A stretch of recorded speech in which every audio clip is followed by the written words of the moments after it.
So here we are talking about coaching. My name is Yannick. As usual, I'm here with Nicki and Siwash. Hey. The question we have today, I'm not sure who sent it in. I think it was part of our initial kind of research into, what do people talk about and what do they want to know. And the question that we came about relatively regularly was, well, how do I start a session? How do I if the session starts, this could be the first session or this could be any session. The question wasn't specifically around that, but I think it's helpful to just kind of talk about it. How do you start a session? And this might go into what do I include in my contract, because when we start a session, there will be some form of agreement about either what are we going to use the coaching for or what are we going to use the session for. So I guess there's two parts to this question, right? Because I think it's a bit different when we start a coaching relationship and it's the first time that we meet a client, or if we start a coaching session. So maybe for the sake of the time slot, maybe let's assume that we have done some basic contracting and we'll do another episode around what do I include in this agreement. But let's say we've had the consultation or chemistry meeting or first contact or however your process is. You've agreed to work together. And now they come to the first proper session or they just come to the next session. So how do you start that session? Let's talk about it.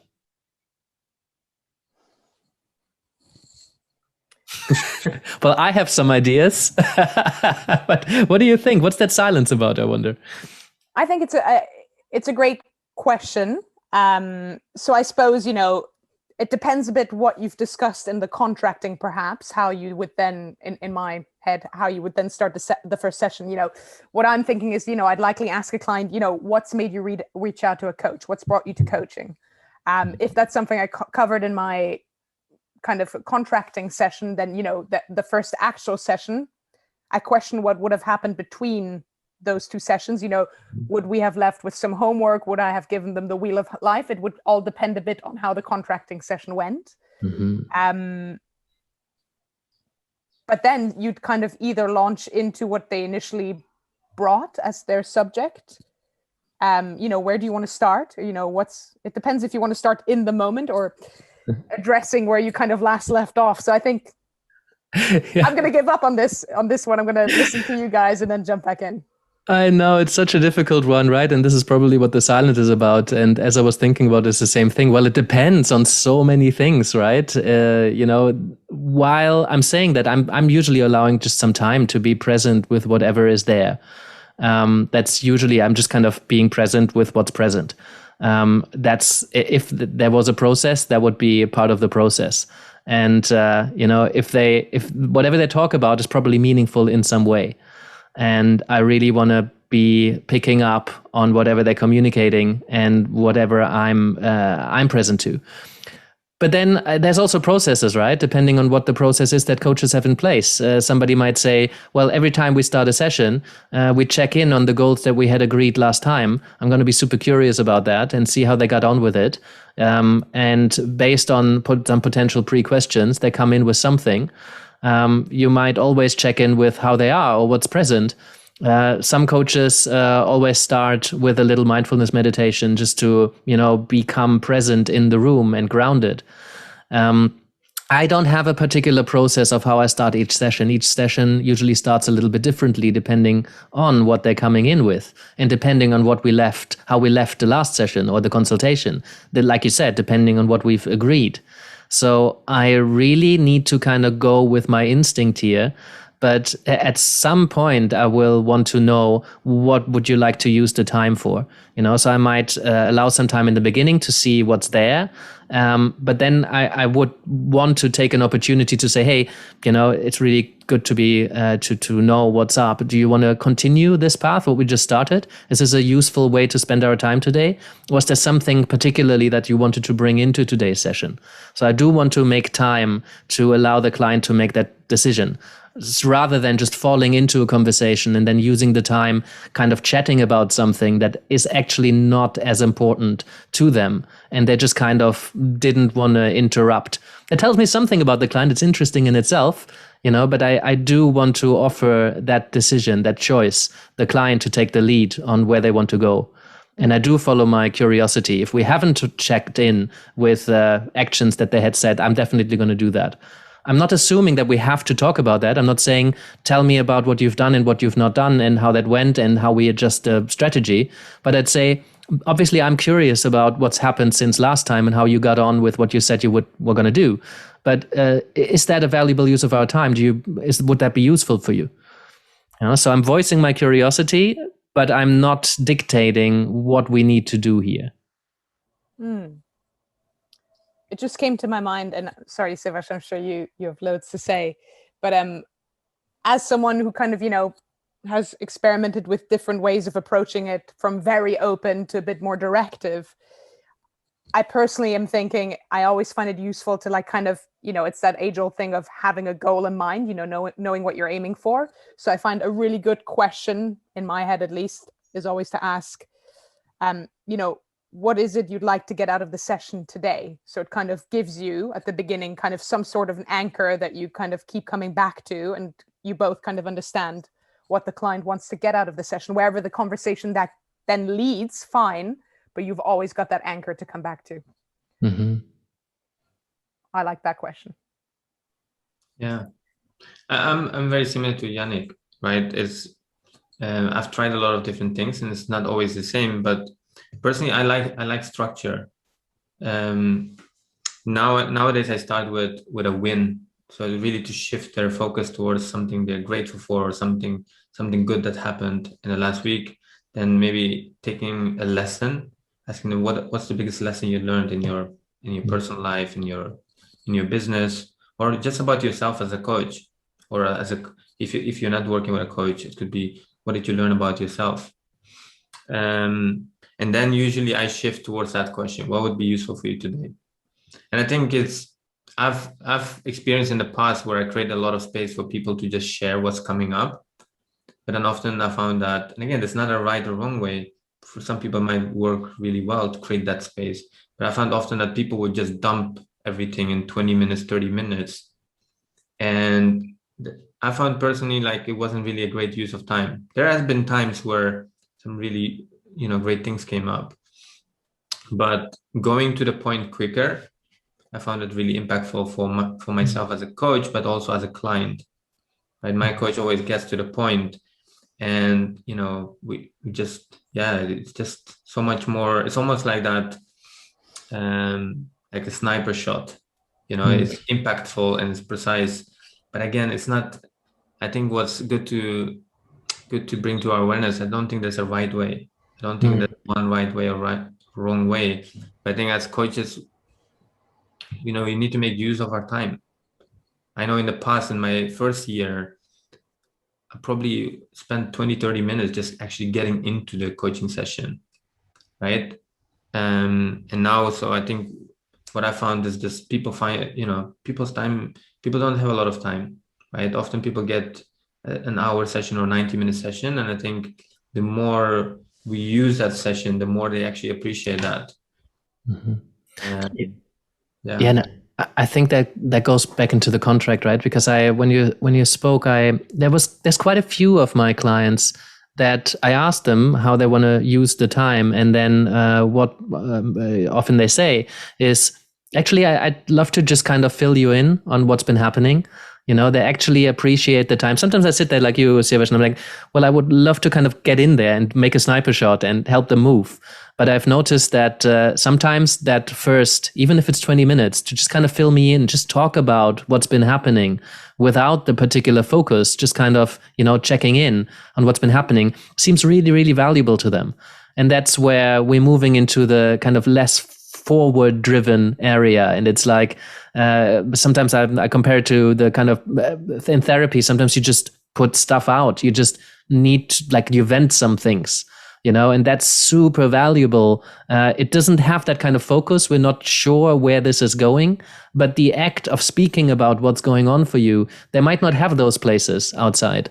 And I think as coaches, we need to make a decision whether that's okay with us, whether we're happy with holding space for somebody, not knowing where this is going, and you're just kind of filling me in, and I'm not sure what to do with this or where I should intervene. Sometimes we don't need to intervene. We just need to hold that space. And I think if that's contracted clearly, and that's what the client wants to use the space for, and that's what's really helpful, then that's totally fine. But arguably then it might not have that kind of action, movement, and energy that some coaches would want from their sessions. Yeah. I've mentioned this in one of our recent previous sessions, but what I do with my coaches, we have a thing called WIFL, and it stands for what I feel like expressing. And that happens in like it takes 3 to 5 minutes. The client, or in this case, I start with what I feel like expressing is blah, blah, blah, blah, blah, blah, blah, blah, dump.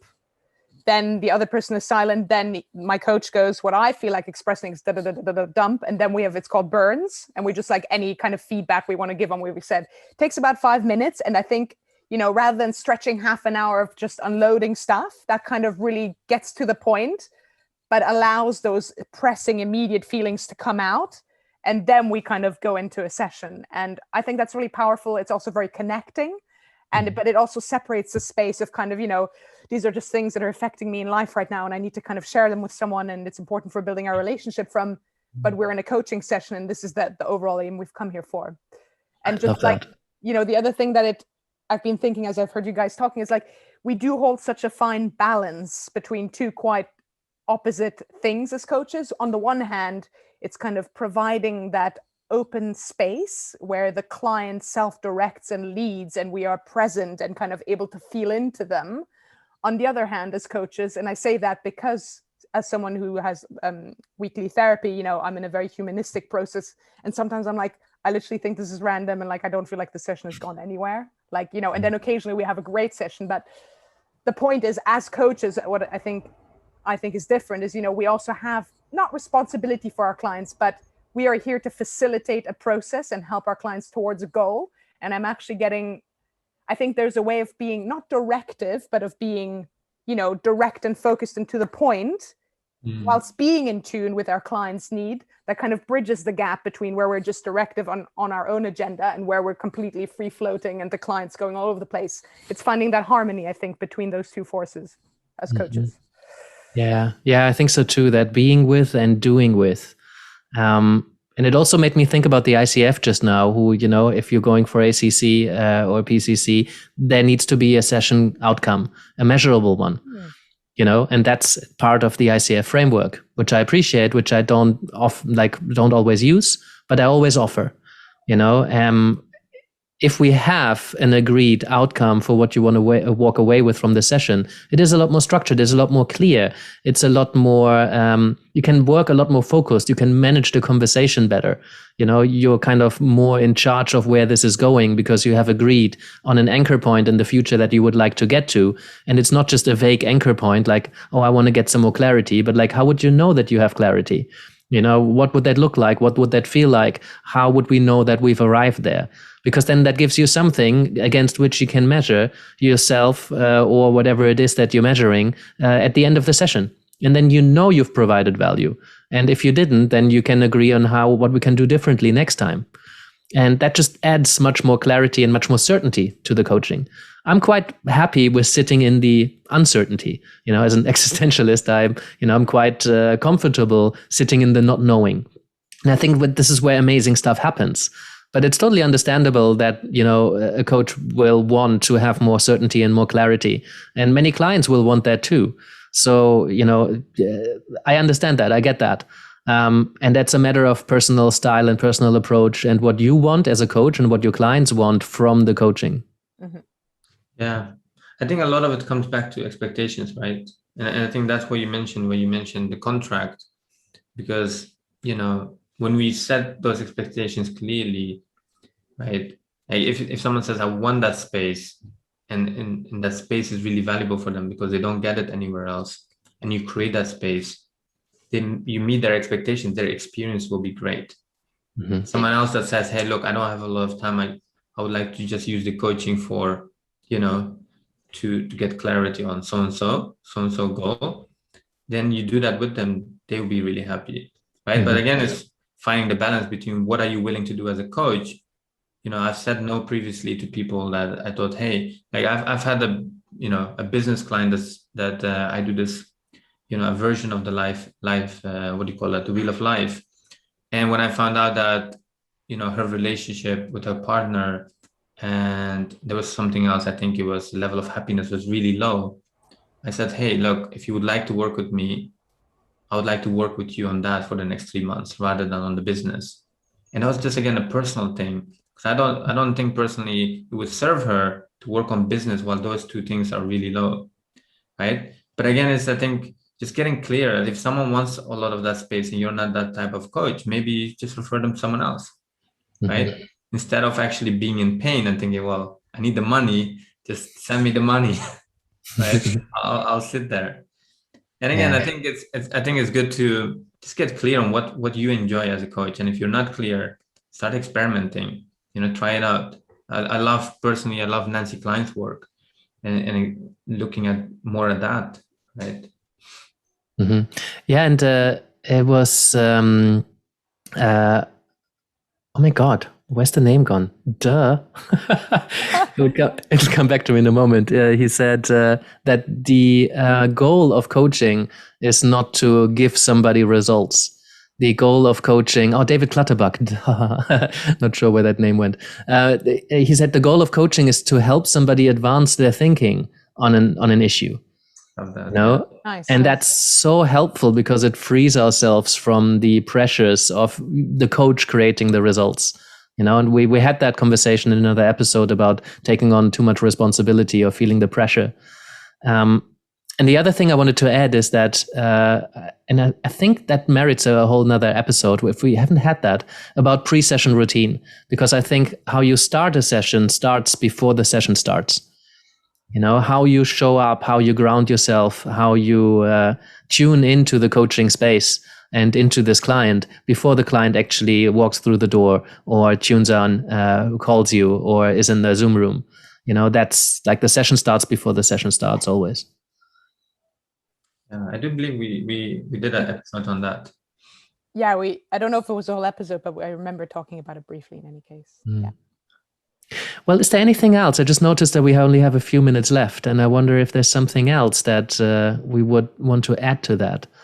I wish there was one answer, and I'm sure many people have one answer. So I would encourage anybody who's listening to this or watching this to share if you have a routine, if you have a process that you always apply at the beginning of a session, if you have a step-by-step model that really worked for you and your clients. We would love to know what that is and what kind of clients those are. Noting some of the depends.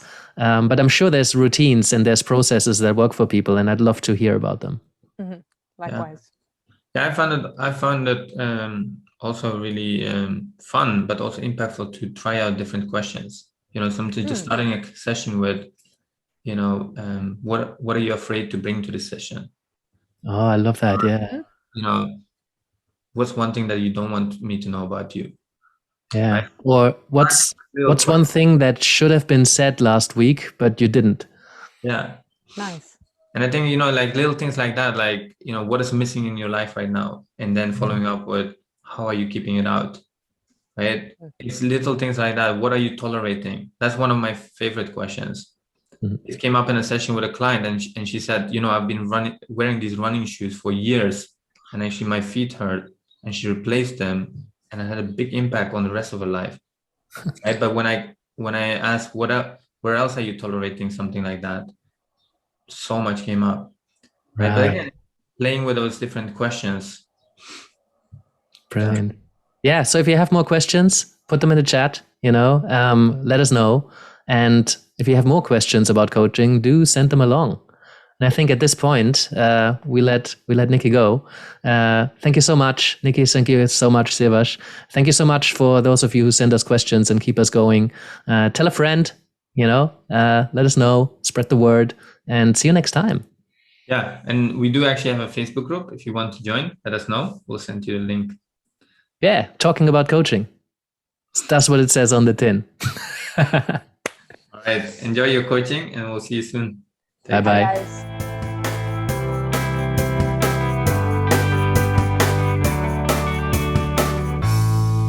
Thank you for being with us today. I appreciate your commitment to learning and growing as a coach. Just a few things before you go. First of all, we're doing this for you, so if there's anything you'd like us to talk about, do send us a question. Secondly, we're not doing this for profit, so we rely on your support to help us reach as many coaches as we can. So if you can send this episode to a friend or tell a fellow coach about what we're doing here, maybe you can subscribe or leave us a review, or even support us on Patreon. That would be amazing. And lastly, you can find us across all major platforms. So whether you like to watch or you like to listen or you like to download episodes and listen to it in your car while you're driving through somewhere with no internet, you can do so too. And that's it from us. Thank you, and I hope to see you next time.